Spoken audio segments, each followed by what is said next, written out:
Did you buy an upgraded turbo? You may have a vacuum leak. Right. If you bought an upgraded turbo, I have recently discovered, because I installed an upgrade onto the turbo itself, and I determined that I had a vacuum leak. I have a vacuum gauge in my car that I tapped in on the back of the manifold, and this is going to be for your Chevy Cruze and Sonic. I tapped in on the back of the manifold on the vacuum line that has a green stripe on it. So where I originally tapped in to hook up my vacuum gauge. That was before I bought a spacer plate for the throttle to add stuff there, which I actually used my spacer plate for a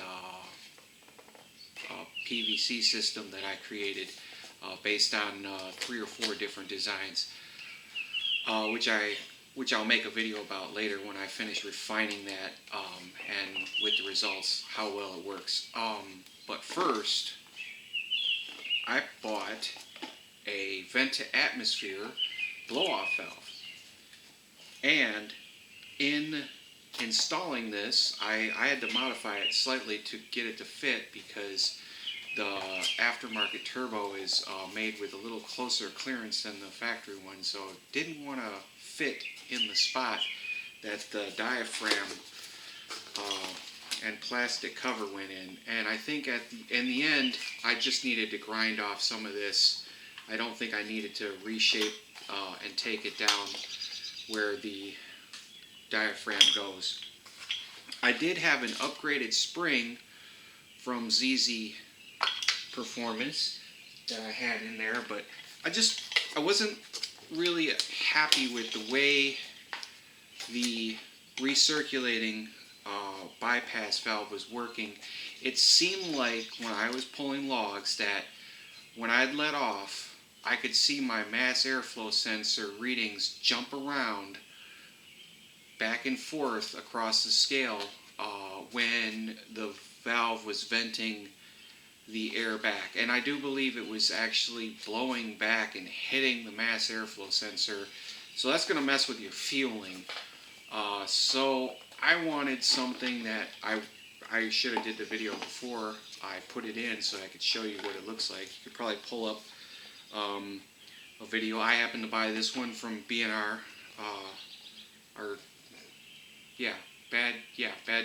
Bad News Racing.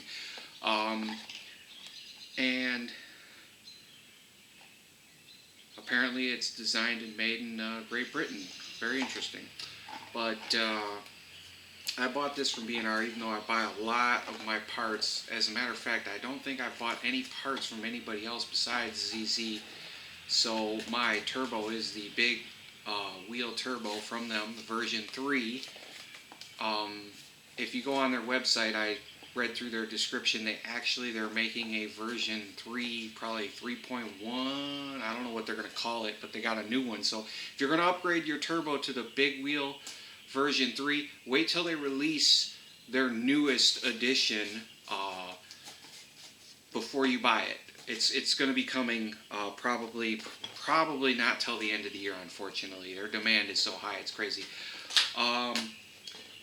But I like the performance of this, and then in putting this in, I noticed my vacuum gauge, which I thought was defective.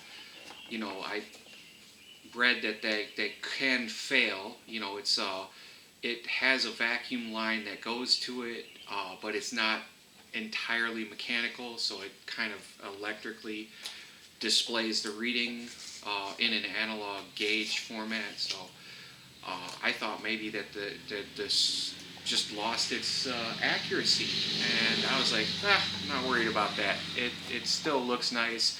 If I want accuracy, I'll break out HP tuners and do a log file, rip a log out. And I didn't think it was off that far. I even tried to test it with an actual vacuum gauge, and I couldn't get a consistent reading between this and the pump and the couple of gauges I have. Nothing was consistent, so I was like, well, I can't verify its accuracy, so I gave up on that. But my recirculating valve was leaking somehow. I don't know how. I don't know if the vacuum was leaking around this. You know, this goes on there like that. The spring usually goes on there. Put the spring on there so that way you can see the spring goes on there. And then this gets pressed into the housing. But somehow this was leaking. How, I have no idea. It's dirty. Because once I put the forge blow off vent to atmosphere, first of all, I noticed something different the way the engine performs right off the bat, so that's great. That means all the tuning that I've done for the last month that needs to be redone. All my fueling tables are all going to be skewed because of a vacuum leak. And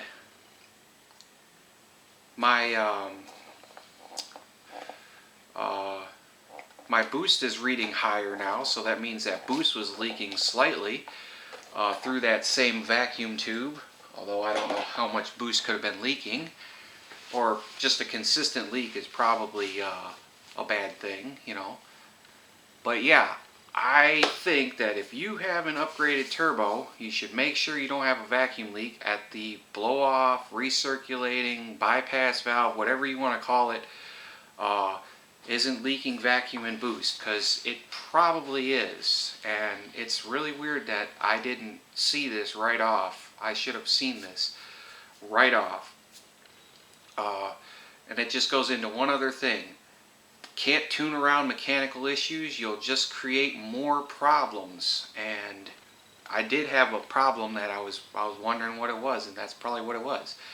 Well, that goes into tuning, and I really don't do tuning videos because I'm horrible at editing, and I have no way of editing a video together with tuning. I'd love to show you some really great tuning that you should do with your Cruze if you haven't already had it tuned, or even if you had and you want to make some adjustments. I found some really neat things I wish I could show you, but I have no way of doing that efficiently.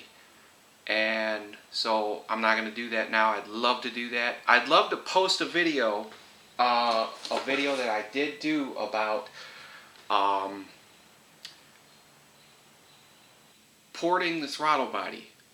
It's a waste of time. I did a video on doing. I couldn't edit the video, as I've said before. I'm horrible at editing. I did a video on how to port it and showed the whole process. It was a 45-minute video, and I just did not upload it because after testing it, and I couldn't get idle right. I couldn't. I was started to run. I think I was running. I was running rich, which means that the airflow just wasn't working properly. If anything, it should have been running lean, and it wasn't running lean, so I'm like, this is a waste of time. It seems cool, it seems really neat on the low end, but after you pass about 2,500 RPMs, it's junk and you lose performance. It's no good. There's other ways to get performance besides that. If somebody releases a bigger throttle body, that would be great, because the throttle body isn't that big. It's like, what, like 54, 56 something millimeters. It's not very big. It really should be a larger one. It should be like a 63 or something, especially once you start modifying. But, you know, that goes into messing with the airflow, and porting the intake gives you that low end torque anyway, so you're good. Some people say you lose low end torque. I don't think you lose it. I think you gain it. You could chime in on the comments on that. Do you think you lose low end torque with a ported intake, or gain it, or do you just gain high end power altogether?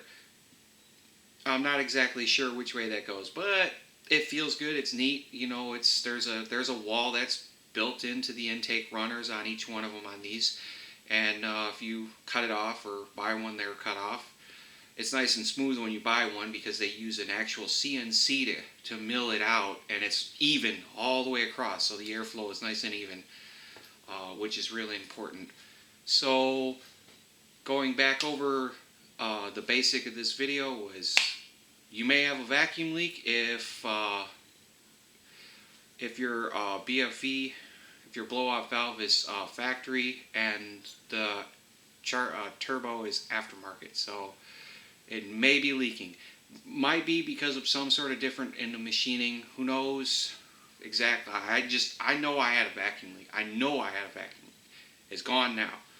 So you might want to check that out. Upcoming videos are probably going to be on camshaft replacement.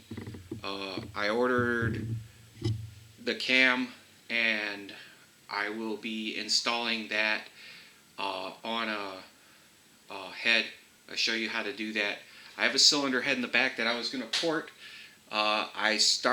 This was a scrapper that I bought, and that project is scrapped. I'm not doing that right now because I want to make sure I do it right.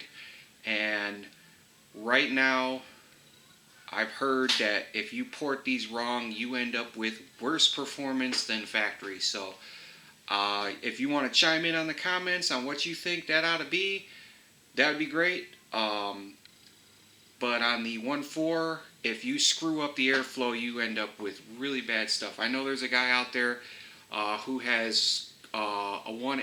He turbocharged it. He ported the intake. He ported the heads, and he's really flying along with that. But that's a 1.8. This is a 1.4. It's a whole other animal. This is way different than the 1.8. It's totally different. So, all right, chime in on the comments on anything. Like the video, subscribe if you'd like, and I will see you in the next video, or you will see me in the next video. And enjoy your mods.